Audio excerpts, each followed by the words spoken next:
Hello everyone, आशा करता हूँ आप सभी अच्छे होंगे। आज के वीडियो में हम देखने वाले हैं बिहार स्टैटिस्टिकल ऑफिसर की फॉर्म का अप्लाई आप कैसे करेंगे और क्या कैसे आपको रजिस्ट्रेशन करना है, कौन-कौन से डॉक्यूमेंट्स की रिक्वायरमेंट होगी आपको फॉर्म फिलअप करते वक़्त, उन सभी चीज़ों को हम देखेंगे।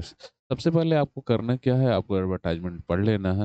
एडवर्टाइज़मेंट का फुल डिटेल का वीडियो हमने बना ऑलरेडी अपलोड कर दिया है, उसको आप देख सकते हैं। उसमें सारा डिटेल हमने बताया है, ठीक है? उसके बाद से ज इस वेबसाइट पे खोलना है या फिर आप हमारे वेबसाइट पे जा सकते हैं www.career1.com पे जाकर आप वहाँ पे भी अप्लाई कर सकते हैं, ठीक है? वहाँ से लिंक होगा, उस पे जाकर क्लिक करके आपको अप्लाई करना है, ठीक है? उसके बाद से जैसे ही आप या तो फिर इस वेबसाइट को खोलिए या फिर कैरियर वन को खोल लीजिए, ठीक है? उसके बाद से यहाँ पे आएगा सब स्टैटिस्टिकल ऑफिसर या block statistical officer advertisement number 01/25 को वो करना है। उसके बाद से उस पे क्लिक करना है रजिस्ट्रेशन के लिए, ठीक है?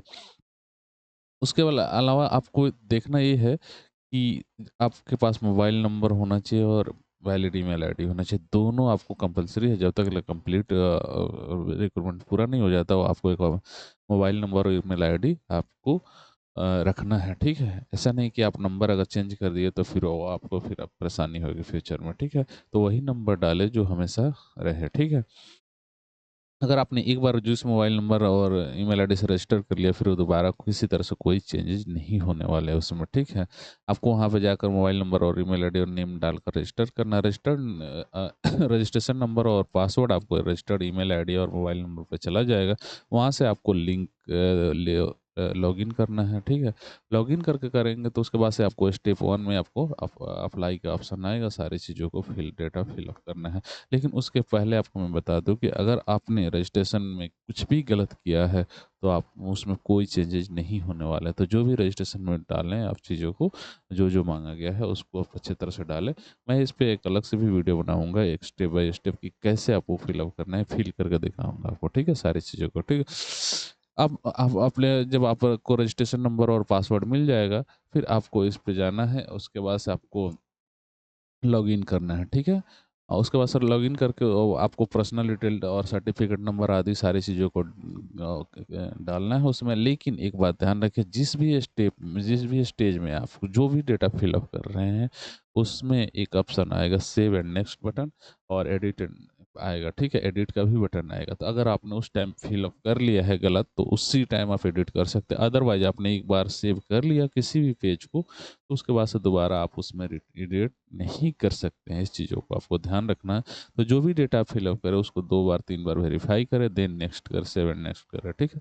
ताकि आपको किसी तरह से कोई दिक्कत ना हो। सेकंड स्टेप में आपको पेमेंट करना है। पेमेंट आपको जब सक्सेसफुल पेमेंट हो जाएगा तो आपका पेमेंट स्लिप डाउनलोड कर लेना है और फ्यूचर रेफरेंस के लिए आपको रख लेना है। स्टेप 3 में आपको जैसे ही आपको स्टेप 2 में पेमेंट सक्सेसफुल हो जाएगा, उसके बाद से आपको नेक्स्ट बटन पे क्लिक करना है। उसके बाद से अपलोड फोटोग्राफ पे आपको जाना है। तो अपलोड फोटोग्राफ में आपको एनेक्सर 1 में दिया गया, जिसको मैं अभी आगे दिखाने वाला हूँ, और सिग्नेचर भी आपको वहाँ पे दिया कैसे-कैसे किस साइज़ में होगा, सारी चीज़ों को देखेंगे। उसके बाद से जब फ़ोटो अब सिग्नेचर आप अपलोड कर देंगे तो आपको लाइव फ़ोटो देना है, ठीक है? जैसे ही इन चौथे प्रोसेस को पूरा करेंगे, 5वें प्रोसेस में आपको लाइव फ़ोटो कैप्चर होगा, ठीक है? उसके अलावा देखिए लाइव फ़ोटो जैसे ही कैप्चर होगा, आपको जो भी डेटा आपने फ़िल अप किया है प्रीवियस स्टेप में, वो सारे डेटा को उसमें सारे डेटा से संबंधित डॉक्यूमेंट्स आपको अपलोड करने हैं। उन सारी चीज़ों को आपको पीडीएफ फॉर्मेट में अपलोड करने हैं सारे, ठीक है? उसके अलावा देखिए और जब आप अपलोड कर देंगे सारे डॉक्यूमेंट्स को, तो आपको देखना है कि आपने जो डॉक्यूमेंट्स अपलोड किए, जैसे मैट्रिक मार्कशीट मान लीजिए अपलोड मांगा है, तो उसमें आपको मैट्रिक का मार्कशीट ही अपलोड हुआ है नहीं हुआ, उसको आपको एक बार वेरीफाई करना है, देन आपको आगे बढ़ना है, ठीक है? उसके बाद से देखिए आपको टर्म्स एंड कंडीशन को एक्सेप्ट करना है, या आप टर्म्स एंड कंडीशन को अगर एक्सेप्ट नहीं करते हो तो आपका फर्दर प्रोसेस आपका एप्लीकेशन नहीं हो सकता है। तो आपको टर्म्स एंड कंडीशन को एक्सेप्ट करना है। उसके बाद से आपको एप्लीकेशन का प्रिंट ले लेना है जब फाइनल सबमिशन हो जाएगा, ठीक है? एडिट ऑप्शन, उसके बाद से आपको मैं बता दूं कि एडिट ऑप्शन उसी टाइम अवेलेबल होगा, जैसे मैंने पहले बताया था कि जब आप जिस स्टेप में जो भी डिटेल डाल रहे हैं उसी टाइम ही आप एडिट करते हैं। उसके बाद से किसी भी तरह कोई चेंजेज नहीं होने वाले हैं, ठीक है? उसके बाद से जब भी आपका फाइनल हो जाएगा, उसमें आपको आपको वो डाउनलोड कर लेना है और सारी चीज़ों को प्रिंट आउट पीडीएफ फॉर्म में या फिर आप प्रिंट लेकर आप रख सकते हैं।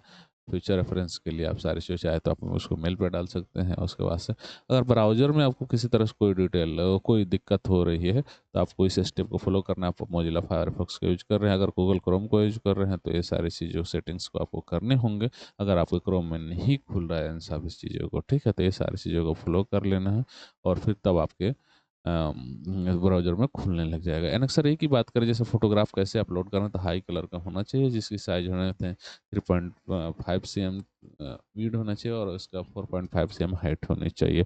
जेपीजी फॉर्मेट में होनी चाहिए सारी चीज़ों का, तो 20 से 50 केबी के बीच में होना चाहिए और उस बैकग्राउंड उसका व्हाइट और लाइट कलर होना चाहिए, ठीक है। सारी चीज़ों को आपको फोरहेड, आइज़, नोज़, चिन क्लियरली विजिबल होना चाहिए। सारी चीज़ों का ध्यान रखना चाहिए, कोई भी चीज़ आपका ढका नहीं होना चाहिए। आपको दोनों कान आपको पूरी तरह से दिखना चाहिए। किसी भी तरह का कैप और हैट नहीं होना चाहिए आपके, ठीक। चश्मा लगा रहे हैं तो आपको स्पेक्ल वो आपको नहीं रखना है ठीक है। उसके अलावा देखिए यहाँ पे पुअर क्वालिटी के अगर इमेज आप अपलोड करते हैं तो आपको फिर वहाँ से आपका एप्लीकेशन फॉर्म रिजेक्ट कर दिया जाएगा और आपका कोई भी फ्री रिफंड नहीं किया जाएगा, ठीक है। सिग्नेचर की बात करें तो आपको उसकी हाइब्रिड 2 सेंटीमीटर होनी चाहिए और विड्थ 7 सेंटीमीटर होनी चाहिए, ठीक है। उसके बाद से फॉर्मेट की बात करें तो जेपीजी में होनी चाहिए और डायमेंशन की बात करें तो 3.5 सेंटीमीटर गुना 1.5 सेंटीमीटर होना चाहिए, ठीक है, प्रेफर्ड हो। उसके बाद से कैपिटल कैपिटल लेटर में सिग्नेचर नहीं होना, जैसा कि आप जानते हैं कैपिटल लेटर में सिग्नेचर कभी नहीं किया जाता है, तो कैपिटल लेटर में आपको सिग्नेचर नहीं करनी है सारी चीज़ों को। यहाँ पे आप देख सकते हैं किस फॉर्मेट में आपको सिग्नेचर करना है सारी चीज़ों को, ठीक है। कुछ और इंस्ट्रक्शन है जो आपको फॉलो करना है। लाइव फोटो जब आप करेंगे तो लाइव फ़ोटो लेने से पहले डेस्कटॉप या लैपटॉप जो भी होगा उसमें आपको लाइव फ़ोटो देना है, ठीक है? सारी चीज़ें और फ़ोटोग्राफ आपके पासपोर्ट साइज़ में और सारी चीज़ें लाइव फ़ोटो के एक्सेप्टेबल लाइव फ़ोटोग्राफ यहाँ पे देख सकते हैं और इस तरह के फ़ोटो आपको एक्सेप्ट होंगे और इस तरह के फ़ोटो आपको एक्सेप्ट नहीं होंगे, ठीक है? ये सारी चीज़ें आपने यहाँ पे आपको नोट कर लेनी है कि आपको कौन-कौन सी चीज़ों को अपलोड करना है, कैसे अपलोड करना है, किस फ़ॉर्मेट में अपलोड करना है, क्या साइज़ होनी चाहिए, क्या कलर होना चाहिए, बैकग्राउंड क्या होना चाहिए, उन सारी चीज़ों को। एक बात और यहाँ पे मैं आपको बता दूँ कि आपका जो भी होगा सिग्नेचर जो भी होगा ब्लैक और डार्क ब्लू पेन में ही होगा और किसी भी कलर में आपको सिग्नेचर नहीं किया, या तो ब्लैक पेन से कर सकते हैं, फिर डार्क ब्लू पेन से आप सिग्नेचर अपना कर सकते हैं, ठीक है। आशा करता हूँ आपको सारी चीज़ें समझ में आ गई होगी। फिर भी अगर आपको कोई डाउट है तो आप हमें कमेंट करके पूछ सकते हैं, उसका जवाब हम कमेंट में दे देंगे या फिर ज़्यादा समस्या होगी तो उस पर हम एक वीडियो अपलोड कर देंगे। तो अभी के लिए विदा चाहते हैं। Thank you, all the best.